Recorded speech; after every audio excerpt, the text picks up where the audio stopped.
email account. Asenge was one of the returning officers of the IEBC in Changamwe in 2017. One is then left to wonder, at what point do we get to even forging documents, forging logs, to be able to demonstrate our case? Perhaps I will get to that a little later. Enters the third piece of evidence, which was supposed to now clean what was presented by John Mark Gidongo, the affidavit by one Commissioner Justice Nyang'aya. Commissioner Justice Nyang'aya attaches logs to his affidavit.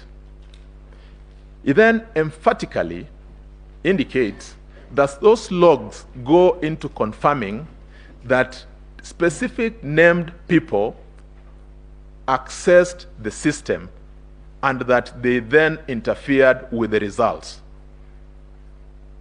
He names 3 officers from the IEBC. Their details are in the affidavits. My ladies and my lords, again, we took time to run through those logs. The logs that were presented in the affidavit of Justice Nyang'aya, according to the information from the ICT team, and this is to be found in the affidavit of Hilda Kevongo, one, do not speak anything towards identifying any of those names that are contained in the affidavit of Commissioner Justice Nyang'aya. In fact, according to Hilda Kevongo, those logs speak to the ordinary applications that run the systems in IEBC on a day-to-day basis. If you read through them, because they're written in English, you'll find indications like daily update completed, news downloads for the day completed. At no point throughout the 7 or 8 pages, which is supposed to be a representation of the logs, does any of the names of these individuals feature. One then is left to wonder why such an inconsistency had to come in the manner in which it came. We have had allegations about certain named individuals. There's been an allegation about one Abdidahir Malim.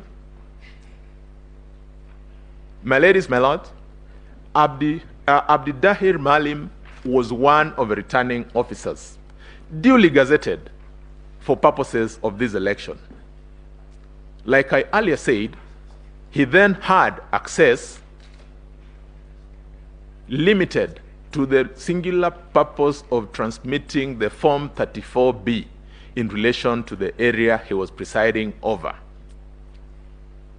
That, therefore, is an authorized person.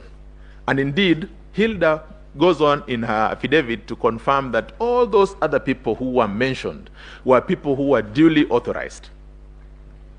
There is the heavy weather that was made about the Venezuelans. A specific name has been dropped of one Gaidino Omar. My ladies and my lords, the contract between Smartmatic and IEBC was for the supply and maintenance of the infrastructure that they had. It then meant that they had to bring their personnel to manage or just monitor the smooth running of that system. Of significance is that Hilda, in her affidavit, then goes on to say that before the election, these people were all logged out of the system, and that on the date of the election, none of these people was in the system, even for purposes of that maintenance. My ladies